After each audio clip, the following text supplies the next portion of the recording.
gentlemen, for the next session, we have Chief Economist of Asia at Standard Chartered Bank, Mr. David Mann. He'll be delivering a special address on the topic of ASEAN economy and its opportunities to the precious metal market. Okay, very big thank you to everyone, and a big thank you to everyone also having me today to discuss what I hope will be something not exclusively gold related. I know this is a gold conference. I'm here to give a bit of a broader flavor for what we think is going on in a little bit of the global, but mainly the Asia and within the ASEAN region.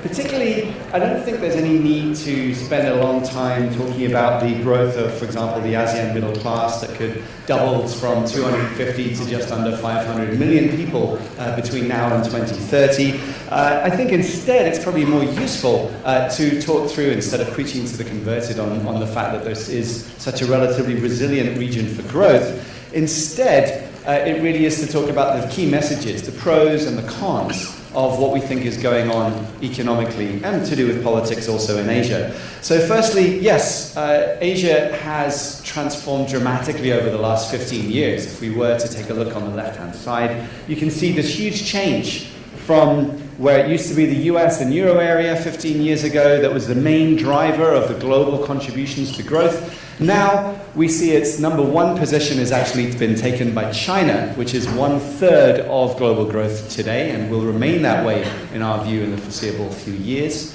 And second place, I think, and most interestingly, especially relevant for any conference that we do when we're thinking about where demand is coming from around the world, is actually the AXJC. So this is actually the ASEAN plus India. If you combine them all together as a single economic entity, that actually is the second largest contributor to global growth. About 0.5 percentage point of, say, 3 percentage points of growth is just coming from that one region. So that's separate to China, which is about 1 percentage point, and then you get another half just from there. That's at least 60, we would say 50 to 60% of global growth, depending on your assumptions about other parts of the world, particularly some of the emerging markets that were so down in recent years and have been making a bit more of a comeback. So in that context, this certainly is the best economic neighborhood, and I would agree with those sorts of points. But also, let's not forget that we should not get too carried away by some of the recent data that has been coming out, where it has been coming above people's expectations. But ultimately, we are in the right economic neighborhood. However, one thing to remember is what we described this year as for the global economy, where we said, welcome to the jungle.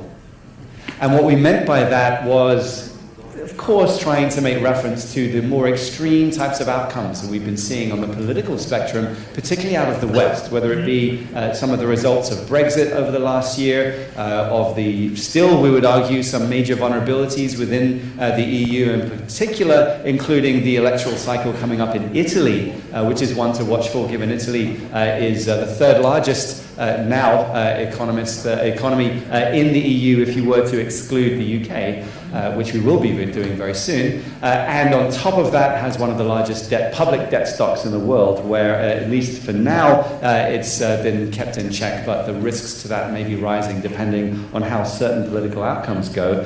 The vulnerabilities, though, also come from the worries we had, certainly at the start of the year, that were even bigger than they are today, about what a Trump presidency would mean for the region. And again, I would argue a better economic neighborhood is down in Southeast Asia rather than in Northeast Asia, where a lot more of the security-related concerns, as well as the economic growth-related concerns from trade and some of the protectionist measures that still are looming, or could be ones to watch for, does affect more Northeast Asia, arguably even at the expense of Northeast Asia versus Southeast Asia. But welcome to the jungle. So it's not a time to be too complacent. Certainly the risks are still there of some pretty ugly outcomes. If you're in a jungle, it's not a comfortable place to be.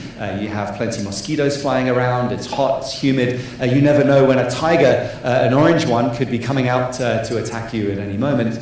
But so far, at least, even in that uncomfortable state, we've been able to see growth doing relatively well. And one of the arguments that I would give for that is there's plenty of their own domestic fundamentals that are helping to drive Asia. And I'll come up to some of those in a moment, because those are the most dominant factors, but we still can't ignore the direct as well as indirect impact that you get also from the export sector. And that's where taking a look on the left and right-hand side of these charts gives a bit more of an insight. I would stress, firstly, that this positive surprises that people have been seeing coming out of the export data around the region and globally is actually as much a price effect as anything else. If you take a look at the value of the WTO numbers for volumes versus value of exports for the Asia region, as I show here on the left-hand side, there's a very clear divergence that picked up that is now narrowed and is going the other way between the volume and value of exports. And as a result, just the price recovery plus base effect, plus admittedly also a pickup in the inventory cycle in China, which I'll discuss a little bit more too in a moment, these things have contributed all at the same time to lead to these big upward surprises in a lot of the export data that you've been seeing around the region. But it is not something we think will last. And on top of that, the skepticism could be creeping in from some of you by looking on the right-hand side and seeing the net exports contribution to GDP growth directly is relatively lower than you probably had thought originally.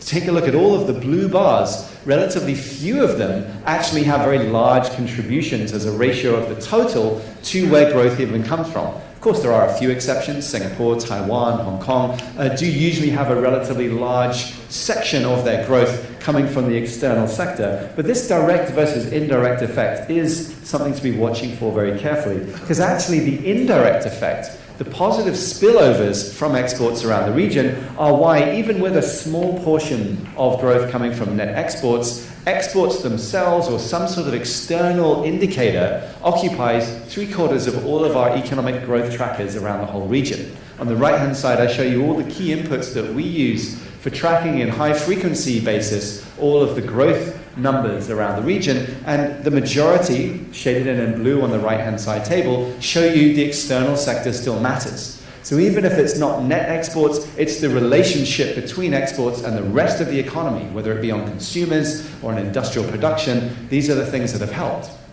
And certainly within that, the electronics exports numbers and the rises that we've seen in DRAM prices have been also positively contributing. But don't get too carried away with all of this. We've seen this sudden surge in the export data, which we thought was coming purely from a price effect anyway. It's been compounded, as I mentioned, by the inventory cycle in China, and it's been helped, of course.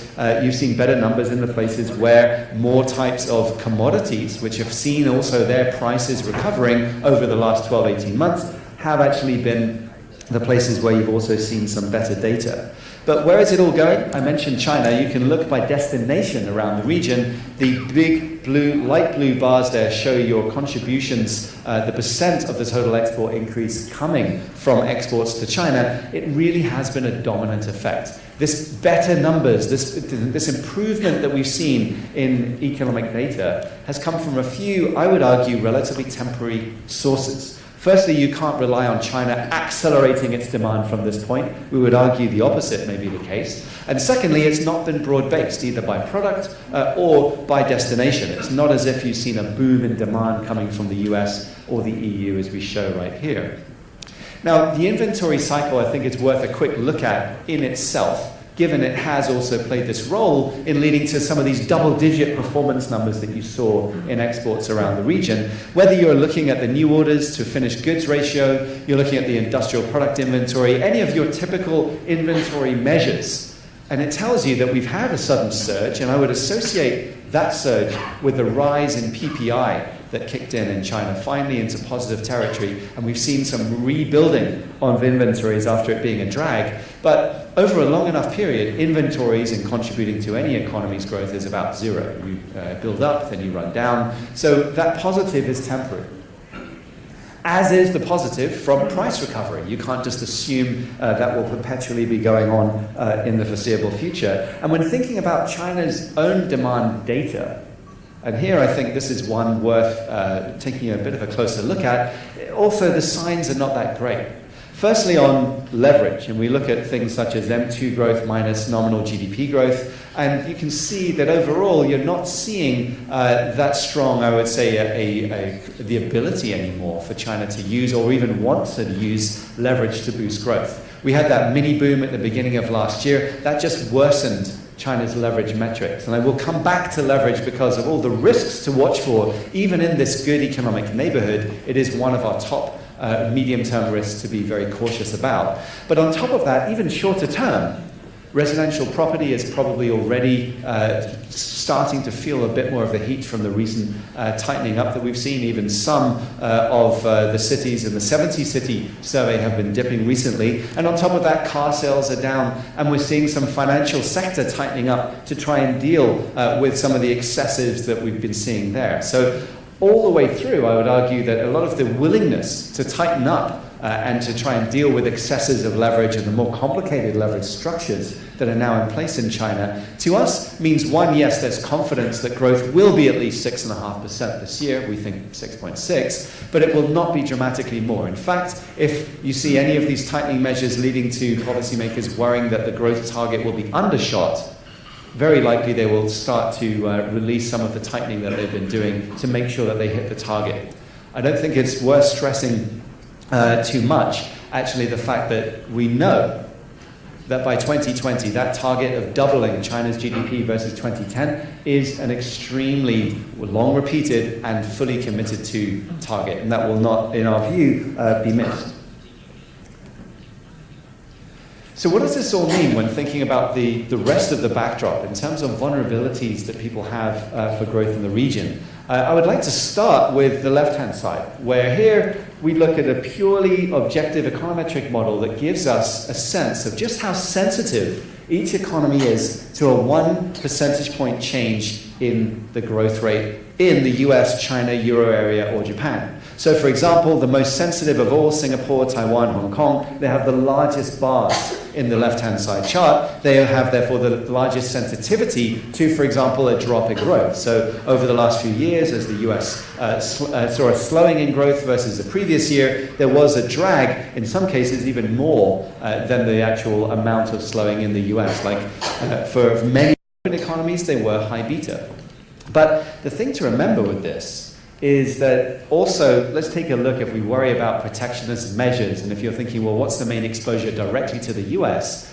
While in level terms, it's gone down, it's not the most important trading partner anymore, for those that are relatively open, and also with a relatively large share of their trade that is still with the US, and here we illustrate that by anyone who's further up and to the right on the right-hand side chart, Vietnam and Singapore are the ones I would argue furthest over in that regard. They're the ones that do have the relatively larger exposure still compared to others in the region who may not either be as open to trade, with their total trade to GDP being that much lower, or they at least have about the same, if not lower, a share of trade that goes directly to the US. Now, of course, these days, we do know that a lot of the trade, and given global supply chain adjustments, means that some of the trade going through Asia is still ultimately bound for various markets in the West. But we would not want to overplay some of those roles. Based on the data that we've been getting from those who've been able to get hold of the idea of where the final source of the demand really comes from, I wouldn't overplay that too much.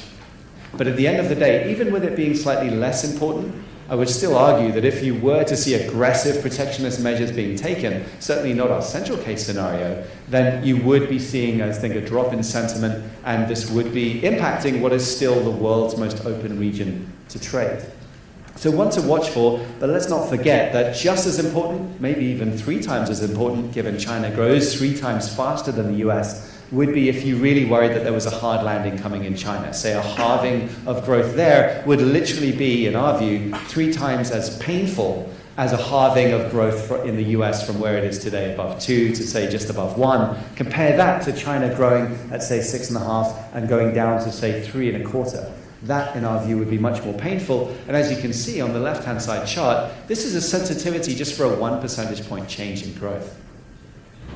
China does grow 3 times faster. That's where I think the worries could creep in if people worry about some renewed burst of weakness there. The good news, though, is that in our view, that growth will be kept relatively stable. It will not be accelerating, but it will also, in our view, not be coming off too quickly either. Now, around the whole region, I know that certainly if we're focused on some of the gold risks, it is at least worth thinking about where inflation is headed. For the next few slides, the way I would like to present these is red means faster than the last 3 years for each of those countries. Blue means weaker than the last few years. And there has been a bit of a pickup in inflation when you look at it through this metric. But a lot of the extra pickup has come from energy. So if I look at using the same lens, but I look at it in terms of energy inflation, you can see it picking up in the majority of parts of the region.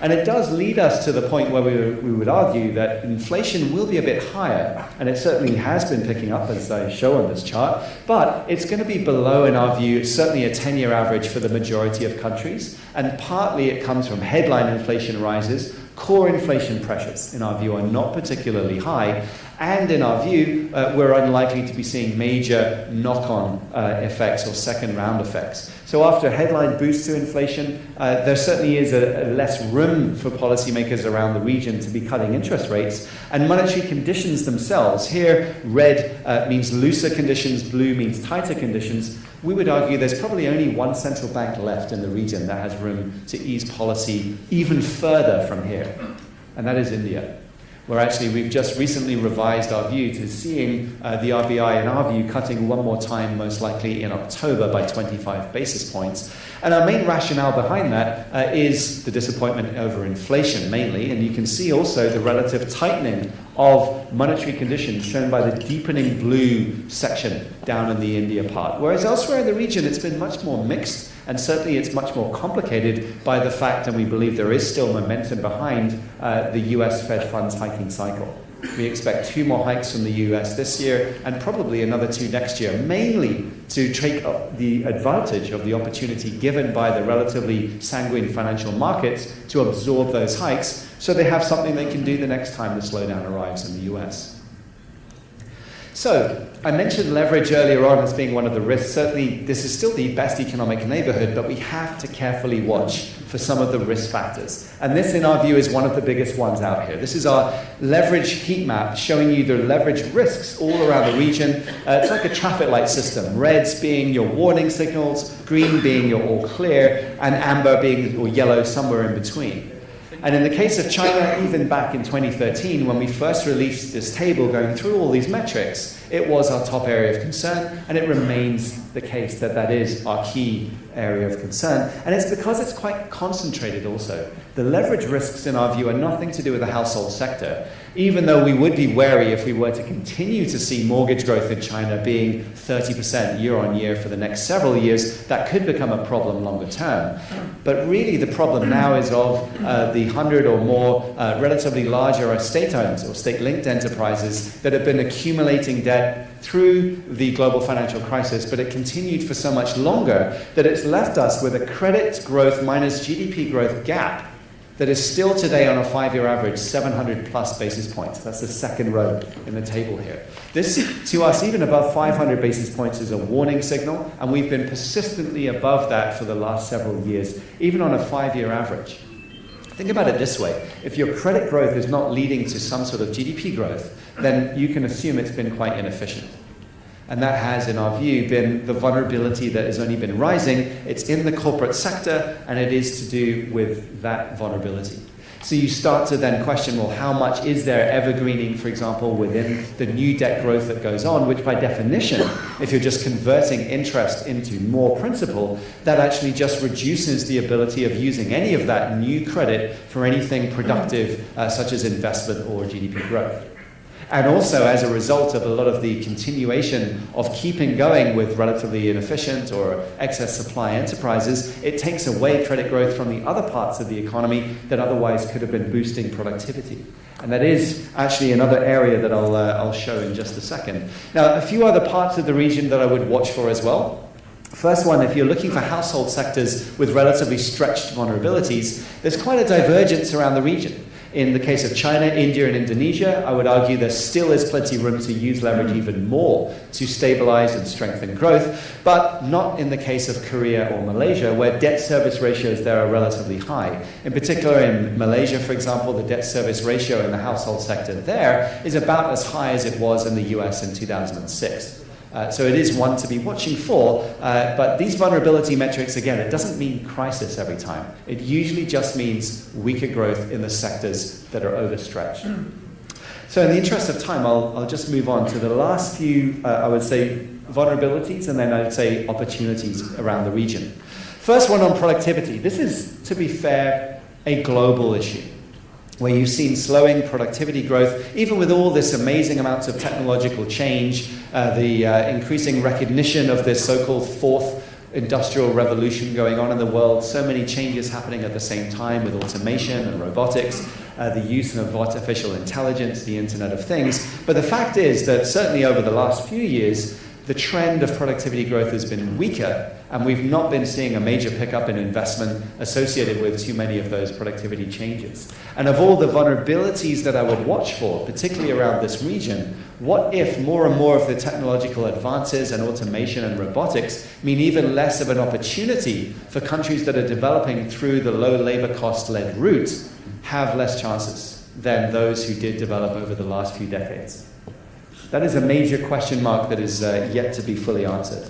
But that technological risk aside, which I would argue is probably more of a question mark than protectionism or indeed any of the other major security-related or risks around the region, there still are some reasons why I think investment in particular, which should be driving more jobs growth and productivity, has plenty room to rise. And this I can show you best on the left-hand side chart. Here you can see the productivity versus the US in 2005 as a relative ratio compared to the capital stock per worker for all of these markets around the region.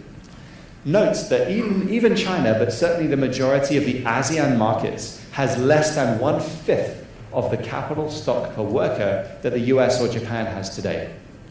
There is certainly plenty more investment that can be done to boost, I would say, on the soft side as well as hard side infrastructure that would enable a lot more income growth and all of those long-term projections to be fulfilled, but part of it needs to come from a much more aggressive investment trend. Now, we know from institutions like the ADB, the infrastructure gap is large, the bottlenecks are major question marks over the future on generating this growth. But it's even more urgent given the rapid aging that we are going to be seeing around the region. And here, this is the final challenge that I would like to mention on the right-hand side of this chart, where you can see the labor contributions to GDP growth historically and projected all the way out to the end of 2030. And in the majority of cases, certainly all over Northeast Asia, they will start to have a similar drag on growth that we see in Japan today. It will also be heading in that direction in Thailand, a similar sort of drag coming, including even in Singapore. But for the majority of the others, say India and Indonesia in particular, at least the demographics will be relatively stable as a contributor.